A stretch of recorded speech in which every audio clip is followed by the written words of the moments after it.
the principal pulled me aside and was like, "Hey, the vending machine company complained, and you are taking away too much money from them. They're seeing losses in sales. Right. So we're going to have to close you down." Welcome to Clicks and Bricks Podcast. We talk about the entrepreneur mindset. If you get one shot at this, what kind of shot are you going to take? If we forget who we are, they're going to forget who you are. You've got an adversity story that's out of this world. Everything from that Main Street brick and mortar to that billion-dollar manufacturer. Today we've got Weston with us. Weston, do you mind just telling the audience a little bit about you and your background? Yeah, absolutely. So I'm Weston Seid, CEO of Oppti. Pretty much, I used to be a planning commissioner of City of Westminster. I had a lot of different experiences and helped with their real estate. On top of that, I used to work at KPMG as a consultant, and then I graduated from USC, studied in business administration. Okay, fantastic. So, but you were the commissioner of your city, but you're the youngest ever, correct? Yes, youngest ever. So that was not only just as a commissioner, but also after 2 years promoted as a chair. And so was able to conduct the meetings, lead them, and be able to facilitate the conversations between the fellow commissioners with the general public as well. And so being the commissioner of a city, there's a lot of them out there, but it's not a very common position to hold. First, how old were you when you became commissioner? That was a while ago. I guess 25. 25 years old. So yeah. I know when I was 25, I thought I was mature. But I was the furthest thing from it. I'm not sure that I'm there yet now. So this is planning commission, building, bringing in commerce, bringing in business. It's a pretty big role. Right? Yeah, absolutely. So it was a lot of responsibility. It was it's kind of really bridging the gap between the general public's well-being and then also with the real estate developers, making sure that both are taken care of and that they are both heard, and making sure that the city is moving in the right direction. Right. And the nuance there, and I know some city politics, you've got either aldermen or council people, mayor, the local attorney, all those things. Right? That's a lot of waters to navigate to try to get anything accomplished, right? It feels like every task seems like this giant mountain that you have to climb, right? Absolutely, and you were doing that yeah. As a 25-year-old. I'm sure most of the people around you were looking at you as a kid, right? Yeah. Especially the lawyers, the mayor, the other council people. That was this an elected position or hired position? This is an appointed position. So Okay. Mainly how I was able to get involved was I started a nonprofit in the area, working with schools and districts, really trying to mentor high school students and really providing that servitude to the community. And then my work there was noticed and they saw that I had a heavy consulting background and in working with the Fortune 500 companies, and being able to they proposed adding value in a different way on top of mentoring, of course. Fantastic. That seems like a fantastic opportunity. I'm sure you learned a ton from that experience. But then when you leave, do you start Oppti while you're commissioner, or do you exit commissioning and then start the company? Yeah. So what I like to really share is kind of that we took a more of a bootstrapping approach, and commissioner, that was a part-time on the side, meetings every other week. Okay. So it was very part-time, but on top of that was consulting. And so with consulting, that was, my bread and butter. And, a lot of the times when thinking of startups, and founding one is that it's a lot of risk. And so, I actually looked at it from, it is very risky to stay within the company that I was working at, consulting. I felt so that especially, I guess, being like not having a family yet, I knew that there was a certain window, where then, your risk multiplies exponentially once you have a family, once you have a mortgage, and, you have all these bills to pay that not only yourself, but other people are relying on you.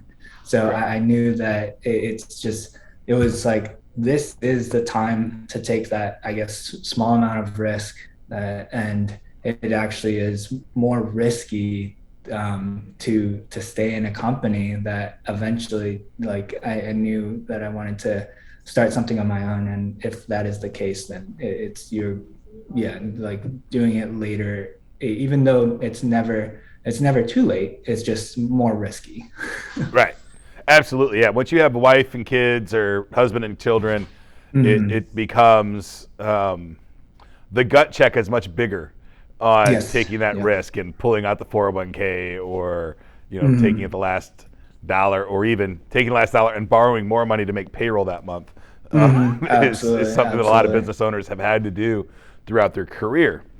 So your consulting gig was for another company. It wasn't freelance. Right. Okay. So that was So- for KPMG, and then while working, I was able to late at night just come back home after consulting, being on client site, and traveling. Still find muster the time and the commitment to trying out, and being able to really de-risk Oppti. What we've me and my co-founders, we were able to, when mentoring, that's what really unified us. We all were passionate about mentoring, and we had a nonprofit to be able to give back. And so that's what really grounded us and unified us. And once we heard that students actually couldn't, especially high school students, could not find internship experience, we were very, I guess, troubled, where it was like, wow, like if you wanted to learn more about a career path or learn more in the industry, there's no real, besides Google, I guess, there's no real true way to get that experience, and which is really unfortunate. And today, 77% of high school students say they want an internship, but only 2% can get one. And unfortunately, a lot of the case is that those 2%, it's like, it's more based off of like who rather than like, getting that, rather than your own merits, I guess. And so that's what we were like, wow, this is a very huge issue that we wanted to solve. And after being able to talk to the school that we worked with, to the high school students too, we're able to kind of give more validation, create a MVP, a minimal viable product, and be able to share it with everyone and get their true, honest feedback. Where then we're like, okay, well, there's a good amount of traction here. Then let's really, do this full time. Right. Okay. So Oppti today, are you specifically helping high schoolers get interns, or anybody get an internship? Yeah, high school and college, but that's the target demographic, I guess, that we're seeing that are most interested. Of course, open to anyone. But yeah, Oppti today is very different from Oppti three years ago. We've gone through so many iterations to really get this down. This whole time, we've done like a small friends and family round, but most of it is bootstrapped. And it's just that, this kind of is just being able to give ourselves enough breathing room, because once you go the VC route and then you're starting to really now you got to show those KPIs and really start growing at an exponential rate and if you don't hit those milestones, then you can't raise the next one. So we wanted to really make sure that the product and the platform is making sure that everyone is accounted for, everyone is being able to get the value that we wanted to see before we go and really fundraise. Absolutely. And the difference between, and I love bootstrapping.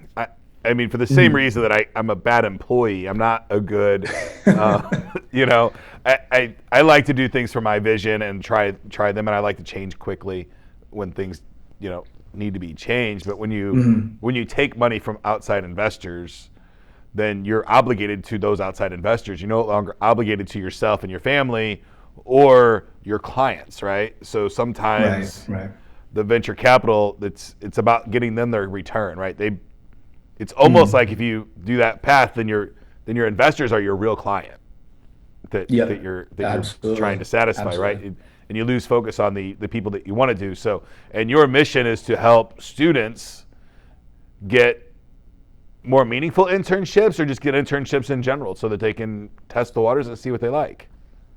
Yeah, we want to be the platform that helps those confidants the whole way from when a student is in high school all the way to their first career job. And so, of course, each part of that process, each year, we want to provide new challenges, a new way to experience their career. So at first, of course, like in high school, maybe it's just more of exploring different career options. So we're able to do that virtually, where usually a lot of the times, right, unfortunately, students are not close to the opportunities, right? Most of the opportunities, I guess, are on the coasts. And so a lot of students, unfortunately, don't get those opportunities because they just didn't grow up there, which is unfortunate. But so that's why virtual was something we really wanted to push. And during the pandemic, it seems like everyone's pretty open to virtual anyways. So yeah, they're able to really explore those careers and also provide a more flexible method to be able to intern, because of course they still are students at the end of the day, and they do have school. I just hired onboarded she started yesterday, my very first virtual intern. Oh, wow. Okay. Yeah, and she started yesterday, so she's going through our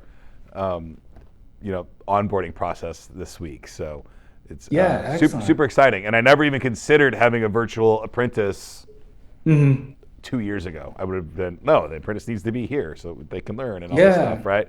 But so yeah, the world is changing quite a bit, and I feel like at least mindset's changing pretty quickly too on adopting this new change that we're going to more virtual work. But now, I think every business owner in the world would say, yes, I'm open to taking interns, right? It's free or very affordable labor, right? Yep. Why do you think it's such a problem? Why do you think there's such a disconnect between employers bringing on interns and people needing internships? What is that gap? Why is there such a big gap there? Yeah, no, that's a good point. I think when looking at the problem initially, it was okay, it's kind of just a knowledge problem where it's we just create a platform for high school students. We can post all the opportunities they are afforded, and so they are easily able to be paired.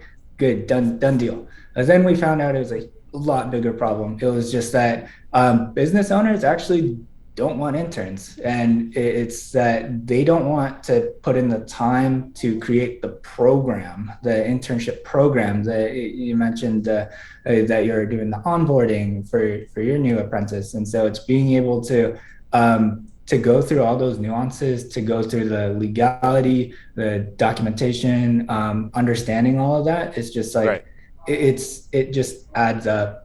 And so it's just at that point, it becomes a non-starter for businesses where they're like, okay, like, is it really that worth it? And yeah, maybe it's an affordable labor, but it is that they have to, at the end of the day, provide more value than what the intern is providing. Providing. And yeah. So my internship was wildly valuable, but my internship when I was in college, I mean, I was absolutely competing for a job at the end of the internship. Yes. Right. Yeah. So yeah. to me, it's also a great way to vet potential employees. I mean, today, if you're going to hire somebody off the street, you're making a big guess on if they're going to be there. So my interns, I always have a very specific goal at the end to potentially hire them on their full-time staff. So I look at internship more of as a vetting process. Does Oppti help those businesses overcome those challenges, or is that left up to the business owner to overcome that challenge on their own? Absolutely. Yeah, that's a great question. A lot of those nuances in terms of like the creating the program, all of that, we're like, okay, let's just make it super easy for businesses to create these internship programs, to be able to just, because everyone has to go through the same legal hoops, be able to create it, the program itself, understand like, okay, what's best practices, when to meet, how often to meet, which tools to use. And so we're solving all of that. So then it's just as easy as signing up for a business saying, hey, I'm interested in providing these opportunities to a young, eager, and skilled generation of career obsessed students that they really want to learn, and then just voice that, and then be able to select what kind of projects or categories of work do you need to, would you like them to accomplish, and then we actually go do the entire pipeline of recruiting, screening, pairing, training, and maintaining that internship program for these business partners. We work with all the way from small businesses all the way to Fortune 500. One is Johnson and Johnson that we work with, and yeah, they have batches of like 50 interns at any given time. So if you think about it, is that we're really like solving that issue of just creating more supply of internships, so these students can really, at the end of the day, get experience, understand what they're signing up for, because it's unfortunate that high school students have to then apply for colleges and pick a major that they've never experienced. At most they just understand from what their parents do, right. and then they gotta incur all 4 years of college debt, and then thereafter, right, they got to pay that back with a career that they really didn't know what they're signing up for. And now we have, as a nation, we have a $1.7 trillion student debt problem, where then I guess the solution that some people have is just, wipe out the debt. But that doesn't go to the root of the problem, which is we're not giving our students experience early on to make informed decision. Right. Yeah, and when I was young, it was very common at 11, 12, 13 years old that you start working at the local restaurants and things like that. Mm-hmm. I think that's even becoming way less common today. Like, yep. When does the average person today start their first job? Do you have that information off the top of your head? Yeah, I mean, usually it's I guess it is a spread, and of course it depends, because some students, just their families genuinely need the income, the additional income, so they do take on those part-time jobs. But unfortunately, some of those jobs are more like they're not in the career path that they're actually interested in. So they're building muscle in just a way to get income, which is of course like a problem of its own, where we want to be able to yeah, like provide these internships. And then once we see it as kind of like building blocks, where once you start an internship, yes, the maybe the first one where you're coming in with no skills, we're providing the training and you're really trying to discover what kind of career path you want. That's an unpaid internship. But then after that, then you become skilled, and once you have those skills, then we can say, okay, like now we'll pair you with the companies that do have paid internships, and then you're able to really like walk them to that full-time job, where then they're building those skills, they're knowledgeable, and they at the end of the day, we're hoping that they're passionate about that career choice. Right. All right. So looking at the outside in on your company, I can see a pretty big challenge that pops out to me really quickly is that you have three very specific marketing agendas. You've got to get companies onboarded, college students onboarded, and high school students onboarded, right? So, Yep. How do you handle that from a marketing perspective? Is that three separate campaigns that you're running at all times, or are you always trying to figure out how to balance it? Like, oh, we have too many companies and not enough students, or too many students and not enough companies. Is that constantly a moving target for you guys? Yeah, that's a great question. It's actually really easy because so many students like really need these opportunities. So there's just this huge difference in supply and demand, where the supply of these opportunities are, there just aren't that many. So the demand for to be part of this program is so high that it's all just free marketing, word of mouth, and like LinkedIn posts where it's just Right. free. It's free, so it's just like So the student side is super simple. It's getting the companies yeah. to buy on, hey, you should take interns. Here's the benefits. So you really got to sell the benefit of creating an internship program. Exactly. Yep. And so that's Okay. going to the root of the problem, which is just like the supply of these opportunities are so low. And so that's where our platform we're trying to make it as easy as possible for businesses to say, okay, like I'm willing to do an internship program. It's just easy as plug and play. And that's the mission we're trying to get to. And hopefully a lot of businesses join us on that mission. Okay, fantastic. So what kind of companies are you looking for? What kind of company is a good fit? Is it a two-person engineering firm, or do you have to have 100 employees already, or are you just really looking for the Procter and Gambles of the world? Yeah, so it's kind of just it is the whole gambit. It is that we're seeing people even find in providing internships, even like the youngest stage of a startup, and just like someone to really help and even wear a lot of hats, because it's actually the whole gambit.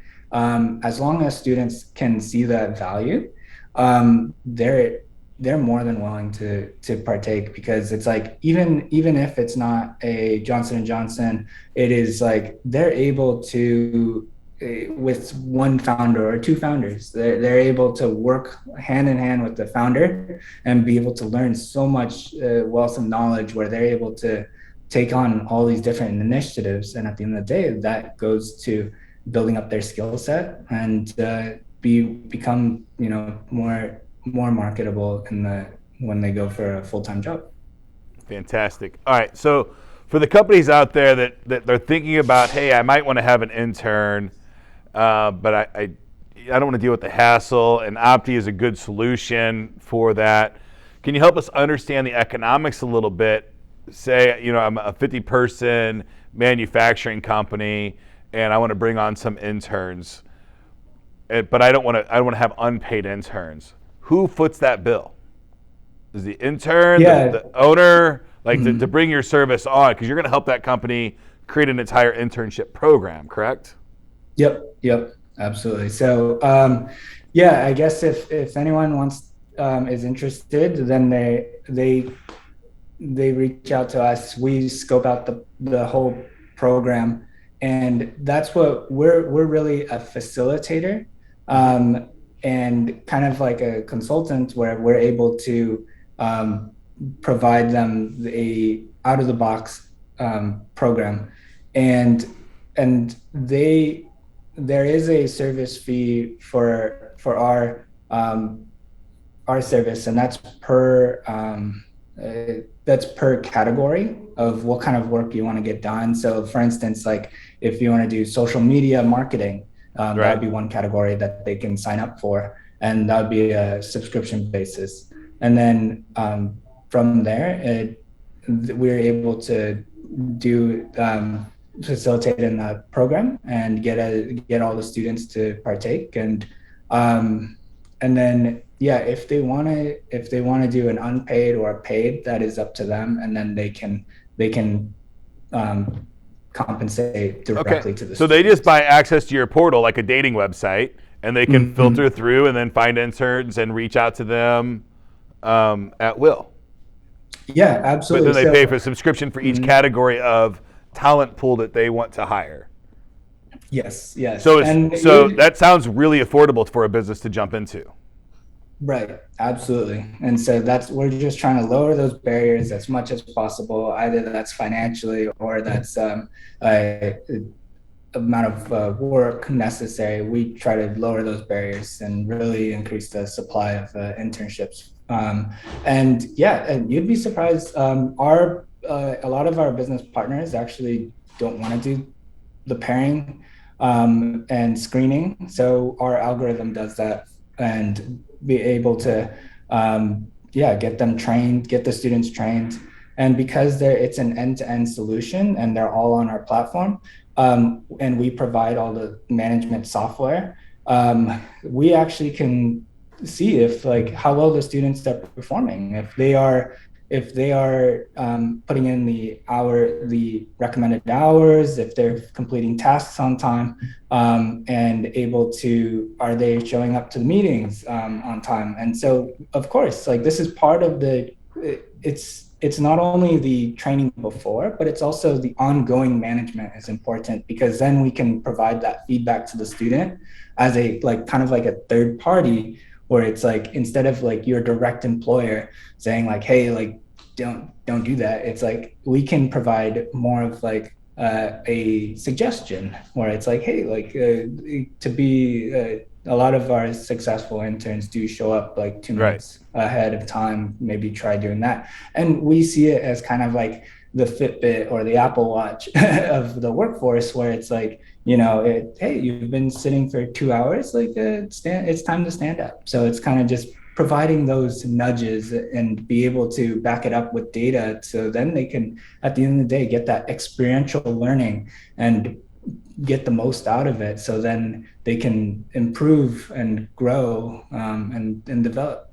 Right. It's really important. And, post-pandemic, I don't think there's never been a better time to fill this particular bucket, right? As the Great Resignation's going on, employers are chomping at the bit to get good quality talent, and the youth of today need this experience, right? It's really, really great experience to have these internships and know how to, a lot of people never have even dealt with being told to do something by anybody other than a teacher or a parent, right? They don't know how to deal with that. They don't know how to deal with, constructive criticism a lot of times and things of that nature. It's all really, really important stuff.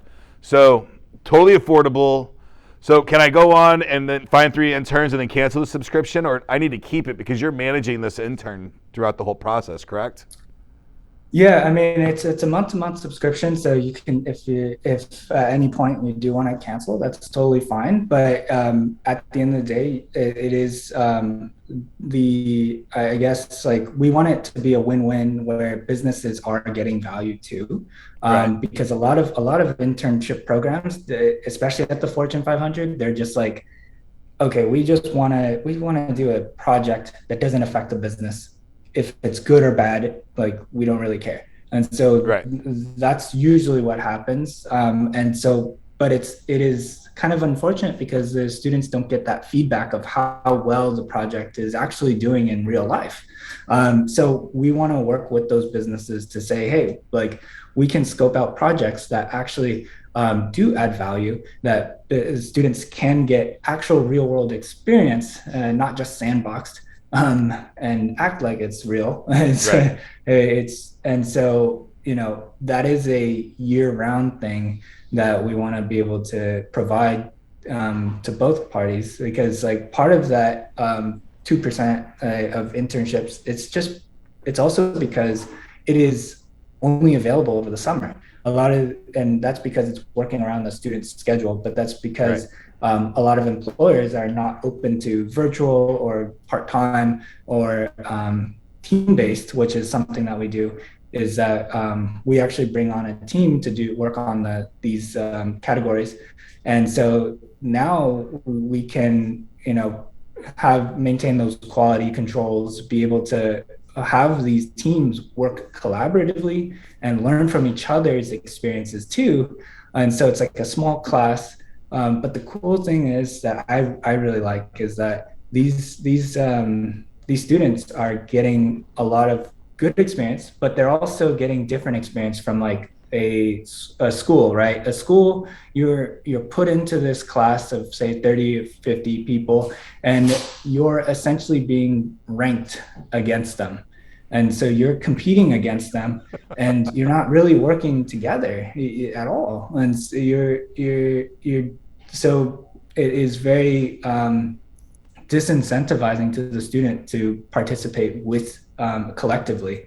And so that's part of our program. We do have that as a team mentality, and it's the success of these projects where then they're able to add those values, get the feedback, and grow. And because, in a workplace, yeah, maybe I guess the more toxic companies, they pin you against each other, but but with in a real workplace, you do have that collaborative nature. And so I think that as you're seeing is that a lot of these schools go lean very theoretical, and it's getting kind of worse and worse, where we hope to partner with these schools and be able to say, okay, like let's have a balance. Like you guys take care of the theory stuff. We can help with the workforce portion, and we can tie in the theory to the experiential learning, where they can participate in these classes, and after they can get an internship. We actually just got WASC accredited, which accredits a lot of the high schools across the nation, which then this enables us to work with high schools, where then we're able to provide high school credit to high school students, and college credit to, I guess, college students and high school students. They're able to get college credit too, which, I definitely don't see it as like one versus the other, but I think we need to find a way to provide both to the students. Absolutely. It's really, really important. I've noticed a giant gap over the past 3 to 5 years when I hire a new employee that's college educated, right? Mm-hmm. They've been through the 4 years of college or 2 years, whatever it may be. I had a pretty big expectation that somebody out of college is at least a good computer user. They got good keyboarding skills. In today's world, I thought that was just very, very common knowledge at this point, how to save and save as, and the difference between bits and bytes and RAM and ROM. Mm-hmm. Like all those things I thought this is stuff that I learned in like 5th and 6th grade, but basic computer functionality isn't even being taught in schools anymore. Right. Like my 15-year-old daughter this weekend, I was like, hey, do you know the difference between save and save as? She said, no. And I'm like, wow, that's that's a shock to me, right? So, having this functional work environment that's not this traditional school environment, I think is so important for our youth today to have that, to at least, I don't know how anybody's going to work today with not knowing how to save or save as, right? Google Sheets and Google Right. Docs kind of Right. take that away, but you still have a computer that you have. I don't know what the percentage of jobs are in the world today that have a computer sitting in front of them, but I feel like it's a bunch. Right? Absolutely. It's a lot. It's a lot of jobs that have some form of interfacing with either a mobile device or a desktop computer, and that gap, in my opinion, is just wildly too big right now. And the expectation that you can use a computer, I think, is there, but it's not being taught in the schools, at least. Right. From the people that I've been getting out of college, they have remedial skills in computers. They can type most of them, but knowing anything, how to file structure, anything like that is. I love the phrases. Where did you save it? Oh, I saved it in the cloud. They're like, oh, that's just a fancy word for saying I don't know where it's at. It's somewhere in the cloud. So it's a problem, and I thank you for tackling that issue. And you're pretty passionate about that topic, right? I mean, you're diving all the way in. You did a friends and family round. That means that you're risking. Some of your family's money is at risk in this particular case. And I love bootstrapping. I don't know that I would start a business any other way unless it was highly capital intensive. What is it about this particular problem that really gets you excited and passionate about it? Yeah, definitely. In high school, I was a D student. School was definitely not for me. I just didn't see the point. It was very theoretical. I was like, wow, like this is not,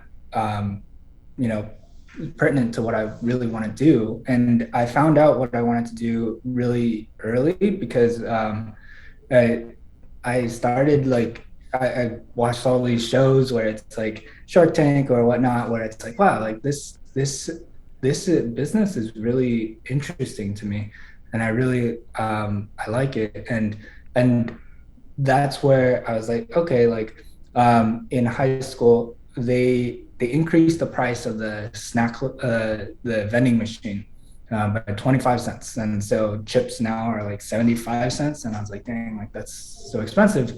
And some people just griped about it and was like, darn, but I took that as an opportunity where I begged my parents to take me to Costco, grab as many candy bars and chips as possible, and then started from there. And instead of going to recess where everyone else went to go play, I just gravitated to the snack locker and was selling to fellow students, but also some of my best clients were actually just staff, like even the vice principal too, where I knew exactly what kind of chip he wanted. He wanted the handicap fries. And so I just I made sure those are always in stock for him and gave him a discount. and eventually just differentiated from the vending machine too. I ended up providing those glass bottle Starbucks frappuccinos, where I just got to make sure that they're always cold and ready for recess. And I just enjoyed it so much that I would not take recess. That was my recess, I guess. It was just like having fun. But then I learned that at the end of that year, the principal pulled me aside and was like, hey, the vending machine company complained and you are taking away too much money from them. They're seeing losses in sales.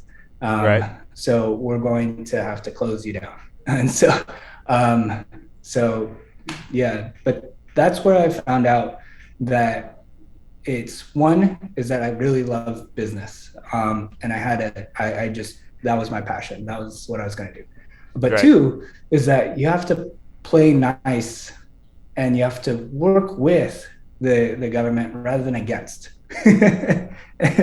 Because I would have taken that as an opportunity and asked the principal if I could buy my own vending machines and put them in there and sell it at a lower cost. That would Yeah. be real capitalism. Right. But Definitely. you know, That's true. my That's very true. first, one of my very first businesses was a vending machine business. Oh, wow. The turn nickels and dimes on the M&Ms and Yep. gumballs and stuff in restaurants. So Yeah. I understand it. Absolutely. I find a huge, not all, obviously not everybody's the same, but there's a huge correlation, I think, to current business owners and people that didn't do great in high school and junior high and things like that. But there's generally always an underlining story about how they did it side hustle and started their own little business inside that school during that process, right? Because school doesn't teach you, especially, K through 12, does not teach you how to open a business. It teaches you how to work in a factory or, bell to bell kind of mentality, and more of a herd mentality than a leader mentality, right? So it's a challenge, and not until you get into school and you go to business school that you start learning some of those other nuances of what it's like to, be a team lead and things like that, which are very, very challenging things to learn. And I don't know that somebody can teach you. I think only life can teach you those kinds of skills, jumping in with both feet. So you are, how many years has Oppti been open now? 3 years now. 3 years.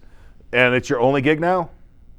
Only gig. Yep. Only gig. Is the commissioner, after a couple years into it, I was like, okay, like I'm, it's just not the impact and the speed I wanted.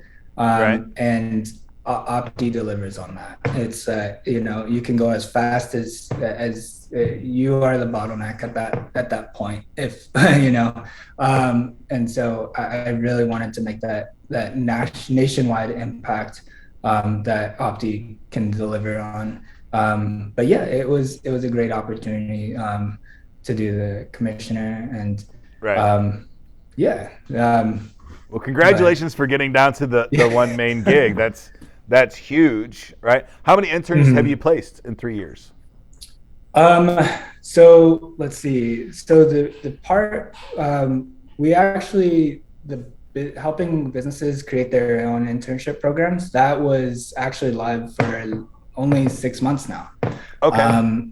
The other portion was really helping schools really using that data that of students applying and being able to get internships. We're really tracking that data so then we can provide it to the schools, and in turn they can get a lot bigger grants because with the elevated amount of data, it shows what their program is doing, and then the grant provider is able to trust them with more capital. So that's going back to working well with government, I guess, is that we do see them as a key stakeholder as well, and we do want to work with businesses and schools to be able to provide this inclusive experience for the students, because at the end of the day, right, it does take a village to raise a child, and so we are blessed to be part of that village. Awesome. So you started Oppti and you had this vision that you're going to create an interface that helps businesses and students connect to do internships. Sounds like an amazing plan. You're on it and you get it all set up. And I'm familiar with programming and creating applications and things like that. It's no small task to do. You put a lot of effort into that, not only on the tech side, but even on the user interface. Like it's every single piece of a person's creativity to create the function and the prettiness on the front side and psychology of how people click. And you turn it live and crickets. And you almost realize, how long was it before you realized that, oh shoot, we've got something wrong? Yeah, I think it's just the whole process through and through. We're always at every single stage we're validating. Either that's the method that we really employ in Oppti is one is to do a survey, and so get that feedback. Say like, hey, I have an idea, let's do a survey. Okay, we got a good student body to just run a survey through, and then we go through we validate manually. So then it's like, okay, like if this is a good idea, okay, maybe yes, it's going to be a manual process for now, but at least it further validates, and then you can easily move things around, change things as you wish. Right.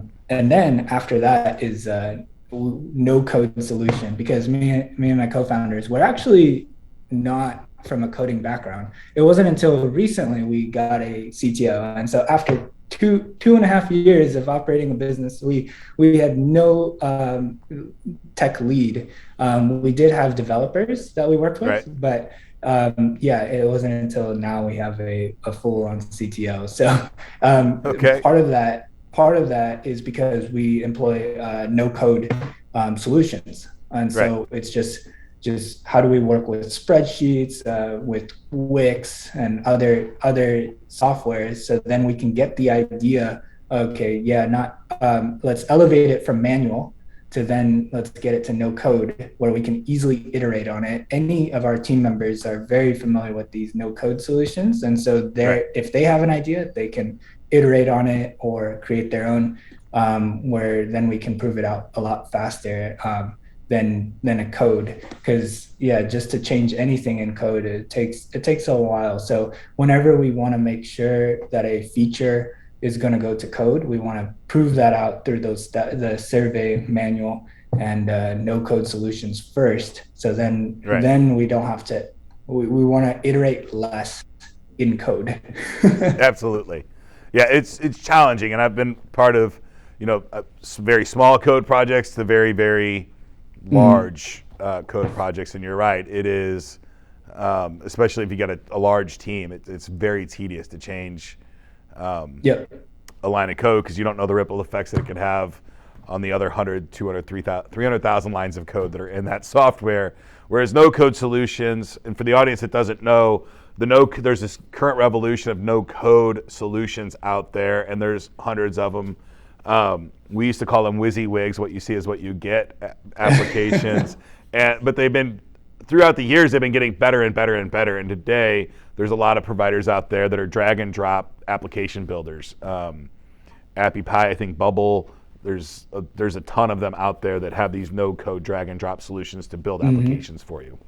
So Yeah. it's a And it's a then, very powerful tool long term. Right. And then there's a lot of off-the-shelf solutions too that we can Right. find, that, yeah, just in a day we can get up and running and proven out. Yeah, I think the easiest example there is simple user authentication, right? To create a user authentication from scratch would take, probably 50 to 100 hours of traditional programming with, C+ or PHP or Java or whatever. But no code, it's hit the button, authentication, and I've got that whole process done. The bad thing about that is you're stuck inside that container, right? The no code solution that you use, you are dependent on that company. That if that company goes out of business, you're out of business. So it's hard to defend your product, to defend your position in your market when you're 100% dependent on another company. So I love that approach of going no code and then implementing that into, refreshing that into code that you actually own and you manage and possess and can make sure that is stable and long lasting. Right. Yep. Yeah, it's no off-the-shelf solution ever is 100% the solution, but at least it helps us better understand what is the 100% solution. It helps us be able to articulate the UI UX and what it should actually do, in the nuts and bolts of things. So then it's very efficient to our tech team to be like, okay, this is a clear example of what you want it to do, and they just observe the no code solution, and they're able to take it from there. Absolutely. So just I'm actually working on a video right now about decision making in a small business. So, and I've got a 6-step process for it. So you start with a survey. Is that your first step? Mm-hmm. Yep. And then from there you go. What was your second step? It wasn't no code. It was manual. Manual. So you're going to start offering a product, but all the functionality is manual. They got to call and then you got to do the paperwork on the back end. Then you go to no code and then to code. So a 4-step process I think that's really smart and brilliant to help that decision-making process. Are we going to spend the money to have this completed or not? Let's see if people want it. Let's ask how much people would they take this service and do it manually for a little bit if you have to. If you catch something that catches on fire, do it manually. Exactly. For a little bit until, because an HTML button that sends an email is really easy to do, right? And then you just get that in your inbox, and then you do the work that they're requesting. Exactly. Yep. Yeah. My co-founders and I have an analogy of we're offering, especially being in the platform, we're offering a buffet and all these different food items, these features that people come to the buffet for different reasons. But your job is to make sure that the buffet is fully stocked. But right, so there is, of course, how much food, the quantity of food, but also the quality of the food. So if you want to try a new food item, a new feature, well, is the best way to program a robot and to try that recipe? It's probably you just first you would survey everyone saying all your patrons, say, would this be something you'd find interesting? And they're like, yeah, I'd find that, that burger really adds value. And so then it's okay, then the next step is to, make the burger. And so that would be a manual thing, get the chef and then start cooking the burger and then have it taste test it. If they don't, they're like, change it 1,000 times. Yeah. Change the bun, whatever. And then after that, then if we can do any off-the-shelf robots or anything else that makes it quicker, then that's great. But if we need to go that full McDonald's route, which is just pure customized for this kitchen, then if the burger is really that good, then let's do it. But just know that every time you want to change an ingredient, you're going to have to reprogram the whole machine apart. Exactly. Yep. And so that's the way we see all the way from how we iterate on making sure that we're providing the right features at the right time. Awesome. Weston, thank you so much for your time today. I've had a blast talking with you and learning about your business. If a student or a business wanted to work with your team, how would they get started? Yeah, so any students can just go to our website at www.getoppti.com and apply from there. They just fill out a 2-minute essentially application where they tell us about themselves, and then we're able to, our platform can pair them accordingly. But if anyone wants to reach out and or businesses want to do any partnerships, then just reach out to me directly at Weston, my name, at getoppti.com. And then I'll put them in touch with the right people. Okay, and we'll put all that contact information below so that if you're looking to work with That Oppti or you're looking for an internship or you're looking for interns, this seems like a really amazing solution for all of that. Weston, thank you so much. Is there anything you'd like to leave the audience before we go? It's that there's a bunch of students that are looking for experiences, that they are eager and desperate to get these real world experiences, because at the end of the day, they are investing a lot of time and they do have to incur a lot of debt to get these opportunities. And so our mission is really to provide this in a very easy way that we do not charge the students, and they can get their experience and be on the right career path. That is such a great solution. Thank you so much. And in a time of labor shortage and the great resignation, I can't think of a better time than right now for a solution like That Oppti. So thank you so much for putting that together and all the hard work behind it. Thank you. Appreciate it. Weston, thank you. And you have a great day. Thank you. You too. Take care.